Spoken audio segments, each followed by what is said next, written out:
latest vlog ng inyong ka-neighbor dito sa falls. Ayan mga ka-neighbor, oh. Ito po yung falls, nagbaba kami dito.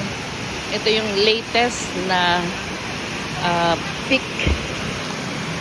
Ayan. Kasi ilang beses na rin po kami dito mga ka-neighbor. So ayan, oh. Ito po yung baba mga ka-neighbor. Ayan. Ayan, kung magagawi po kayo dito sa Puerto Galera, madadaanan nyo ito mga ka-neighbor. Ito yung falls. Ayan.